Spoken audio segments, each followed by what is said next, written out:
Hello students, good morning. आप सभी देखने वाले छात्र छात्राओं का आपकी अपनी ऑनलाइन एजुकेशन के यूट्यूब चैनल पर सभी का हार्दिक स्वागत है।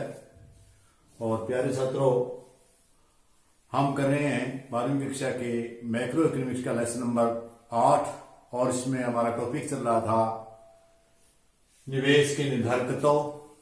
और निर्धारक तत्वों में कल की वीडियो में आपने विस्तार से जाना पूंजी की सीमांत कुशलता, मार्जिनल एफिशिएंसी ऑफ कैपिटल क्या होता है।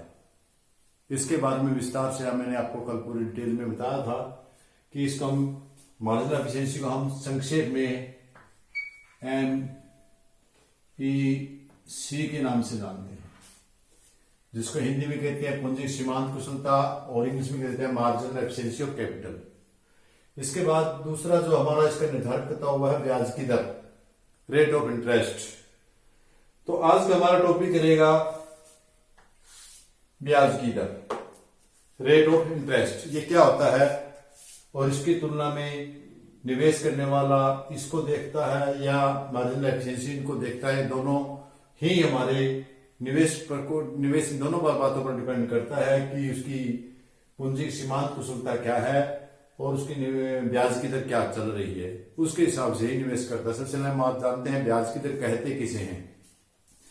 ब्याज की दर निवेश पर किए जाने वाले धन की लागत को ब्याज कहा जाता है। इसका कारण यह है कि निवेश करने के लिए यदि दूसरों से रुपया उधार लिया जाए तो उसे ब्याज पर देना पड़ता है। इसके विपरीत यदि निवेशकर्ता के पास अपना धन है और वह उस धन को सरकारी प्रतिभूतियां, बॉन्ड आदि खरीदने पर लगा देता है तो उसे धन से ब्याज में प्राप्त होता है। यदि वह इसी ही पूंजी को ब्याज, प्रतिभूतियां, बॉन्ड आदि खरीदने की बजाय उस धन को निवेश करके अपने किसी उद्यम में कर देता है तो उसे ब्याज से वंचित रहना पड़ता है। अतः निवेश करते समय उत्पादक उससे मिलने वाले लाभ अर्थात उस पूंजी सीमांत, पूंजी कुशलता और निवेश की लागत अर्थात ब्याज की दर में तुलना करता रहता है। जैसे कि मैंने पहले भी आपको बताया, निवेश करने वाला देखता है कि उसकी मार्जिनल एफिशिएंसी कितनी है जो पूंजी है, या इस पे लगाने की बजाय उसे ब्याज की दर कौन सी है, इसमें फायदा है या इसमें फायदा है। इन चीजों को देखकर वो ब्याज पर पैसा लगाता है। प्रत्येक उद्यमकर्ता निवेश करते समय पूंजी की सीमांत MEC, जिसको हम अंग्रेजी में MEC कहते हैं, अर्थात लाभ की दर, इसको हम लाभ की दर भी बोल सकते हैं। इसको सीमांत कुशलता को लाभ की दर और ब्याज की दर की तुलना करता है। वह उस समय तक निवेश करता रहेगा जब तक कि पूंजी की सीमांत कुशलता या लाभ की दर ब्याज की दर के बराबर नहीं हो जाती। यदि अनुमानित लाभ ब्याज की दर से अधिक है तो उद्यमी निवेश में वृद्धि करेगा, और इसके विपरीत यदि ब्याज की दर अनुमानित लाभ से अधिक प्रतीत होती तो निवेश करने की प्रेरणा नहीं होगी। वास्तव में निवेश में कमी हो सकती है। तो यहां देखिए, हम आपको यदि हमारी ब्याज की दर है, उस ब्याज की दर से MEC जो पूंजी की सीमांत कुशलता है, ये यदि हमारी ज्यादा है किससे, रेट ऑफ इंटरेस्ट, इस R को हम R से दर्शा देते हैं, इसका MEC से इसको R से, तो इस अवस्था में वो निवेश करेगा।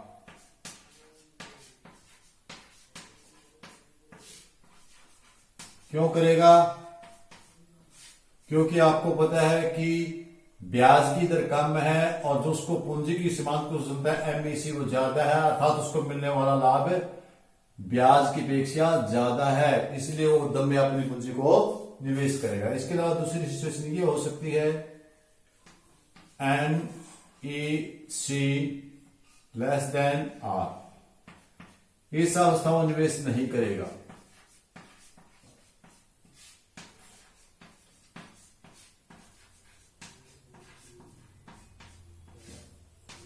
क्यों नहीं करेगा? क्योंकि उस पूंजी से मिलने वाली जो उसकी मार्जिनल एफिशिएंसी ऑफ कैपिटल है, अर्थात उस पूंजी से मिलने वाला जो लाभ है उसकी दर है वो ब्याज की दर से कम है, इसलिए वो अपनी पूंजी को किसी उद्यम में लगाने की बजाय ब्याज पर देना ज्यादा उचित समझेगा। तीसरी सिचुएशन ये हो सकती है MEC equal R equal to R. इसमें अनिश्चित है,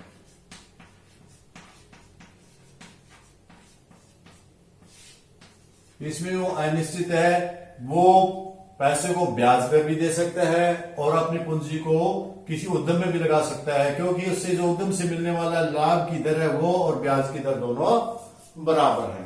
तो यह विद्यार्थी आपको समझने वाली बात यही है कि किस पर वो ब्याज लगा करेगा, किस पर नहीं करेगा। तो इसके लिए हम जान लेते हैं कि निवेश वक्र क्या है इसका।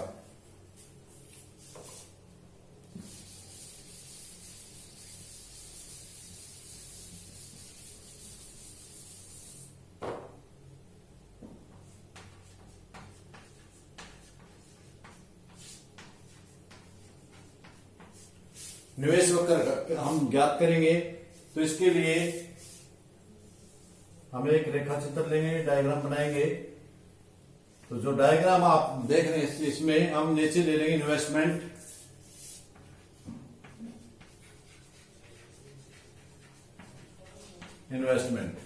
ठीक है, और दूसरी तरफ आप ले लेंगे, इसके ऊपर ले लेंगे रेट ऑफ इंटरेस्ट परसेंटेज।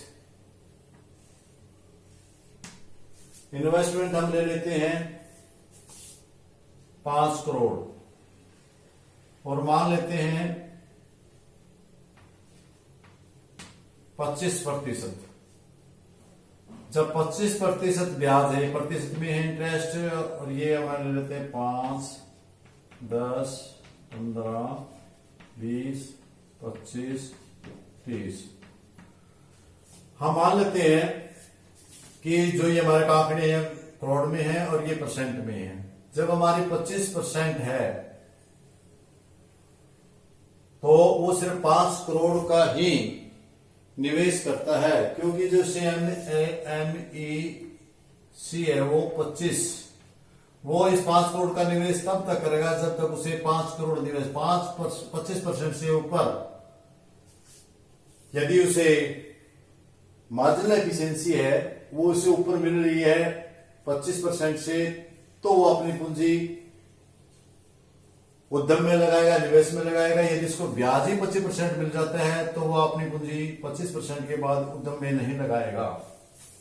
देखिए, फिर देखिए आप स्टूडेंट्स, यदि उसे 25% ब्याज मिल रहा है तो इससे ज्यादा ऊपर उसको लाभ मिल रहा है तो 5 करोड़ का कर रहा है। यदि उसका ब्याज दर है वो 25% है, 25% ब्याज है, यदि उसकी मार्जिनल एफिशिएंसी ज्यादा है, ज्यादा मिल रहा है उसको निवेश करने से, तो वो 25% ब्याज न दे करके अपनी पूंजी का निवेश करेगा। यदि उसकी 25% की बजाय ब्याज हो जाता आपका 20%,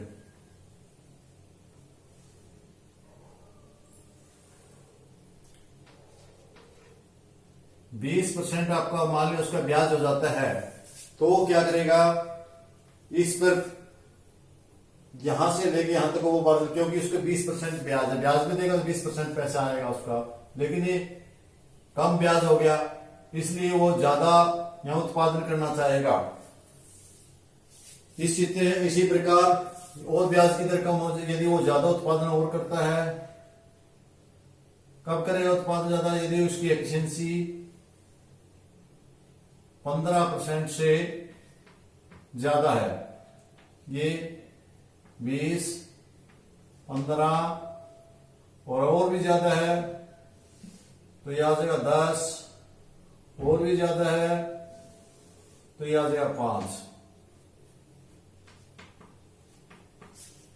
तो इस प्रकार देखिए आप जो सामने आपने चित्र दिखाई दे रहे, चित्र में हमने जो आपका OX वक्र था, ये OX वक्र, इस पे इन्वेस्टमेंट लिया है और इस वक्र पे हमने रेट ऑफ इंटरेस्ट लिया है, OY पर हमने रेट ऑफ इंटरेस्ट लिया है। तो OX पर फंड है, उसका निवेश है, OY पर ब्याज की दर को प्रकट किया गया है। यहां OX पर सभी फर्मों के निवेश और OY पर ब्याज की दर प्रकट किया गया है। फर्म की एमईसी का आकार उस प्रकार का होता है जैसा कि चित्र 16 में दिखाया, हमने सामने वाले चित्र में दिखाया गया है। जबकि ब्याज की दर बहुत ऊंची है अर्थात 25% है, तो 5 करोड़ का निवेश फर्म तब तक करती रहेगी जब तक एमईसी 25% नहीं हो जाती। यानी ज्यादा एमईसी ज्यादा है आपकी तो वो करेगा, लेकिन 25% से यदि एमईसी कम हो गई तो निवेश करने की बजाय इस पैसे को 5 करोड़ को वो ब्याज पर देना पसंद करेगा, न कि वो निवेश करेगा। इसी प्रकार आपका यदि निवेश घट करके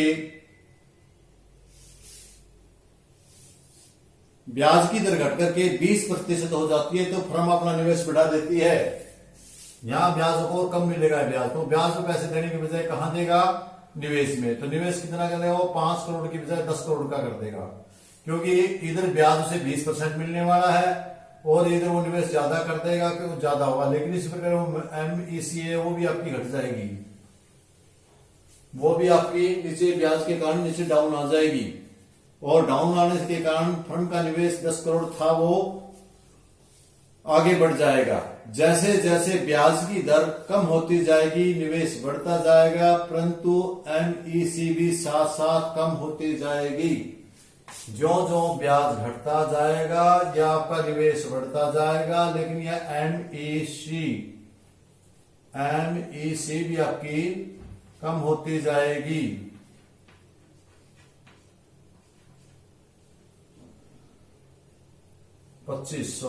पच्चीस इसको ऊपर था ये, ठीक है। यहां 20, 15 और ये आपका 5।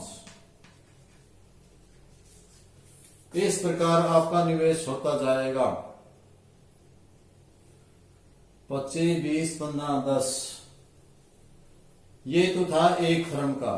यदि हम पूरी फर्म की बात करें, फर्मों के निवेश के वक्रों को जोड़ दें तो निवेश का मांग वक्र आ जाएगा। यदि हम इन फर्मों को, इन सारों को जोड़ दें, जितनी भी फर्म है, तो ये निवेश वक्र आपका इन्वेस्टमेंट आल का आ जाएगा।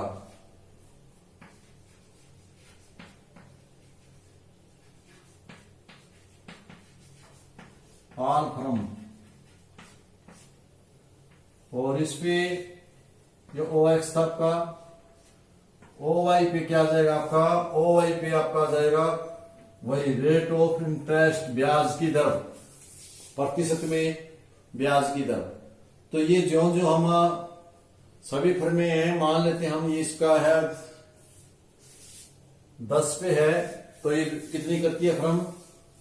यदि हम ये 5, 10, 15, 20, 25, इधर 5, 10, 15, 20, 25,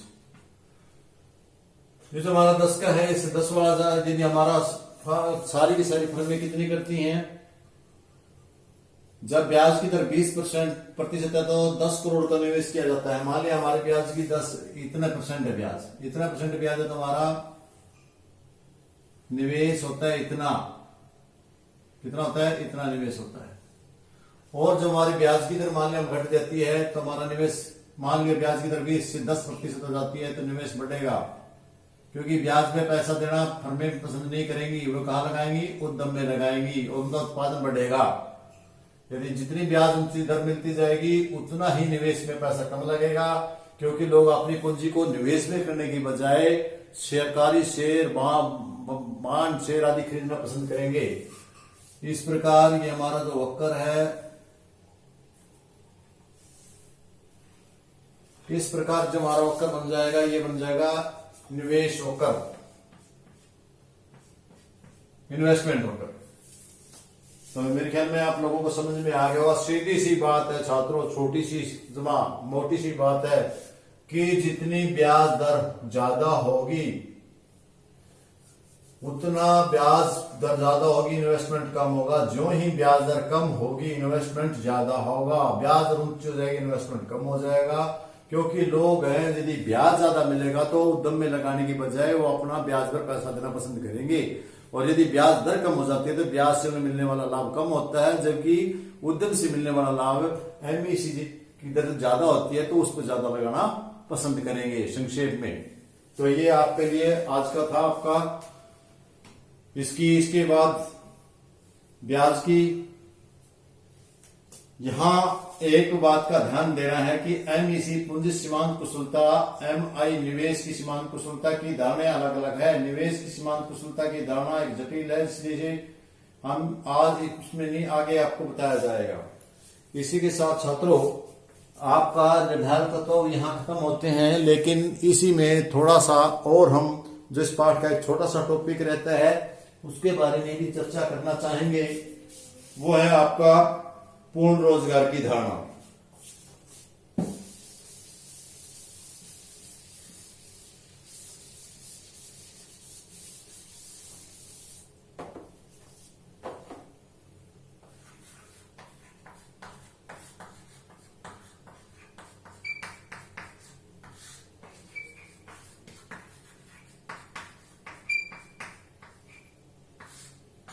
क्योंकि स्टूडेंट्स ये इस लेसन की लास्ट वीडियो होगी, मैं चाहता हूं कि इसी के अंदर आपका ये टॉपिक खत्म हो जाए ताकि हम कल से आगे नेक्स्ट हमारा 9वां पाठ शुरू करें।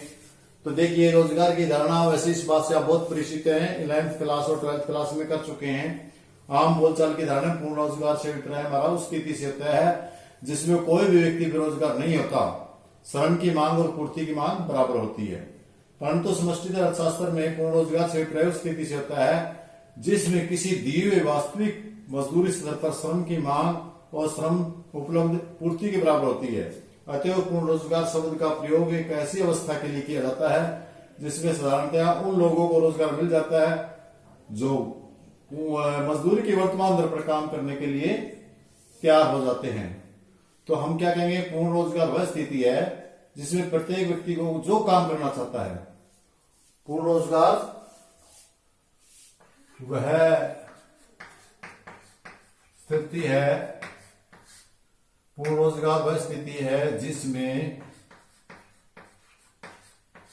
जो व्यक्ति काम करना चाहता है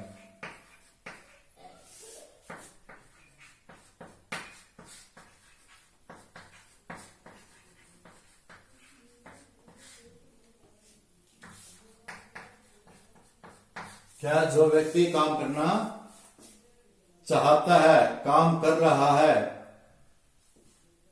और सिवाय उनके संघर्षात्मक तथा रचनात्मक बेरोजगार हैं। प्रत्येक व्यक्ति, फिर से सुनिए, पूर्ण रोजगार वह अवस्था है जिसमें प्रत्येक व्यक्ति जो काम करना चाहता है, काम चाहता है, काम कर रहा है, चाहता भी है और कर रहा है, सिवाय उसके जो संघर्षात्मक और सत्यात्मक बेरोजगार हैं। या दूसरे अर्थों में हम इसको इस प्रकार भी कह सकते हैं, बेरोजगारी प्राकृतिक दर वह दर है जो श्रम बाजार के संतुलन की स्थिति में उसके सामान्य समस्याओं के कारण प्राप्त होती है। तो ये जो करना चाहता है, जो व्यक्ति काम करना चाह रहा है, सिवाय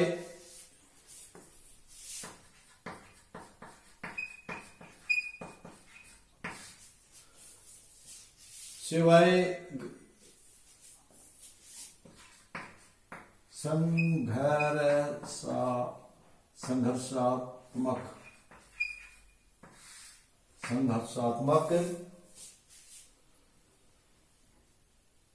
तथा रचनात्मक बेरोजगार हैं, तथा सृजनात्मक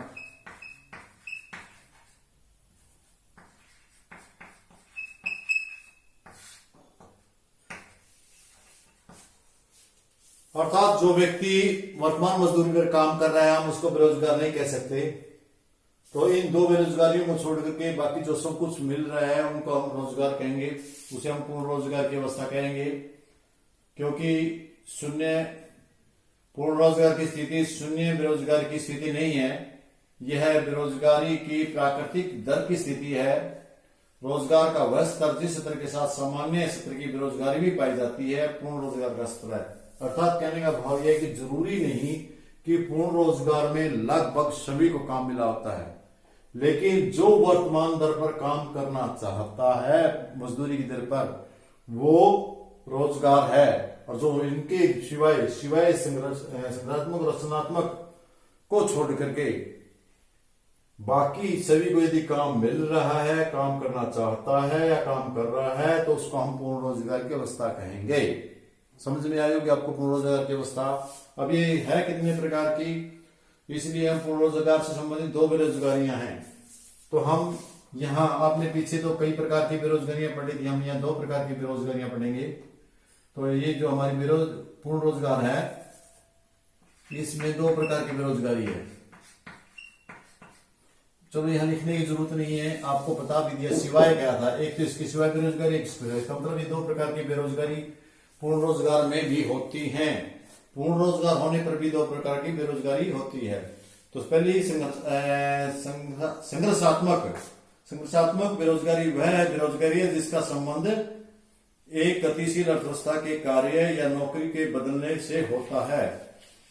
और रचनात्मक बेरोजगारी वह बेरोजगारी है जो कुछ उद्योगों के दीर्घकालीन ह्रास या गिरावट के कारण उत्पन्न होती है। जो पहले रोजगार लगे हुए हैं, काम पे लगे हुए हैं, लेकिन किसी कारण से कोई फैक्ट्री है उसमें नुकसान हो गया या फैल हो गई है, उस वजह से वे फैल हो गए हैं, उनको हम रचनात्मक बेरोजगारी में लेंगे। और जैसे कि मैं पहले बताया था कि ये जो संघर्षात्मक बेरोजगारी है वह श्रम की गतिहीनता या कच्चे माल की कमी, रोजगारों के अवसर के विषय में जानकारी न होना, बिजली की कमी, मशीनों की टूट फूट, लोगों को रोजगार बदलने की प्रवृत्ति, अच्छे रोजगार की तलाश आदि के कारण पाई जाती है।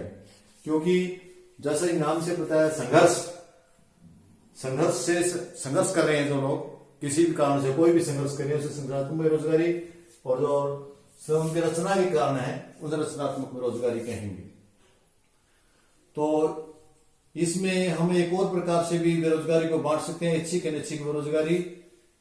दूसरा हम इसको जो वस्तुएं हैं उनके हिसाब से बांट सकते हैं। ऐच्छिक बेरोजगारी वो होती है जिसमें एक श्रमिक उपलब्ध होने पर भी मजदूरी की वर्तमान दर पर काम करने के लिए तैयार नहीं होता, उसे ऐच्छिक बेरोजगार कहते हैं। ऐच्छिक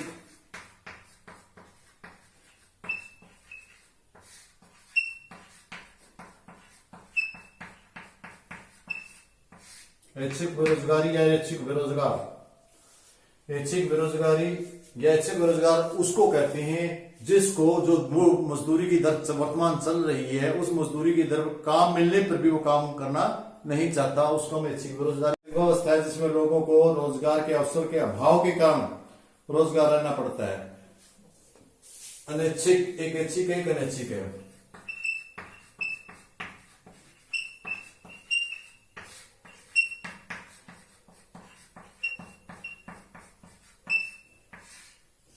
इसमें और इसमें क्या फर्क है, इसमें आदमी काम मिलने पर भी जो मजदूरी चले उस पर काम मिलने पर भी काम करने के लिए तैयार नहीं होता है। इसमें काम ही नहीं मिलता, उसे काम करने के लिए तैयार लेकिन उसे काम नहीं मिलता, इसलिए उसे अनैच्छिक बेरोजगारी कहेंगे।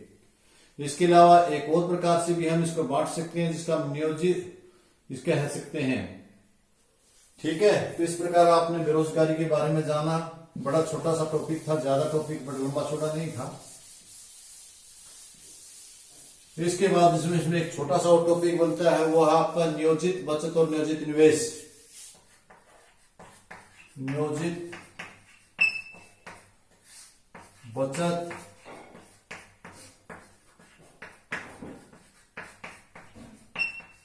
नियोजित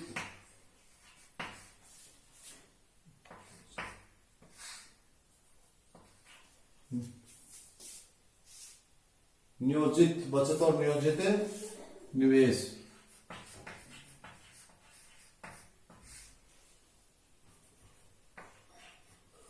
तो देखिए स्टूडेंट्स, नियोजित या इच्छित कह सकते हैं, वांछित बचत कह सकते हैं।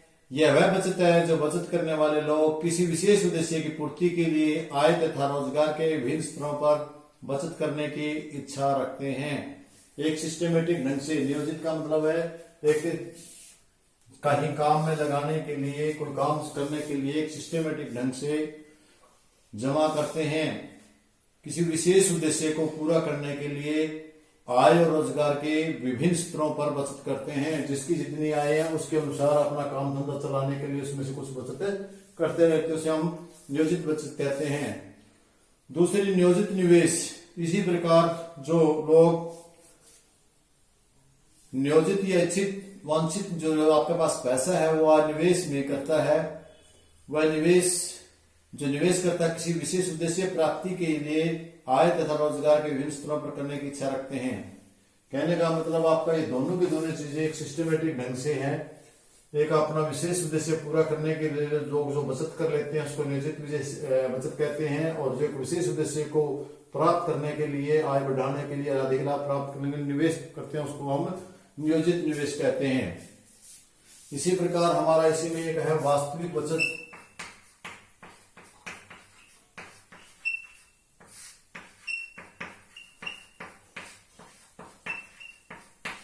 क्या है आपका वास्तविक बचत तथा निवेश।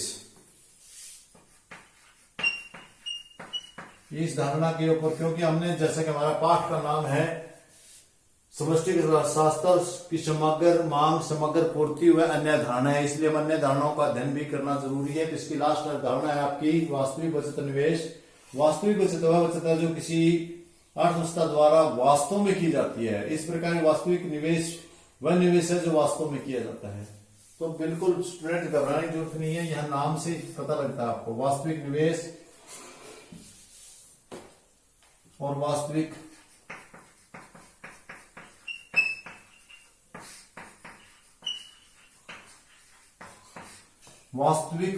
जो वास्तव में ही, ये एक नियोजित थी, ये वास्तव में ही जो हमने बचत की और वास्तव में जो हमने निवेश किया वह कोई भी अर्थव्यवस्था उसमें जो वास्तव में निवेश बचत की जाती है वह वास्तविक बचत कहलाती है। इसी प्रकार निवेश जो वास्तव में बचत किया जाता है उसको हम वास्तविक निवेश कहते हैं। किसी अर्थव्यवस्था में एक वर्ष की अवधि में आय उपभोग में जितनी अधिक होती है उसे वास्तविक बचत और निवेश कहा जाता है।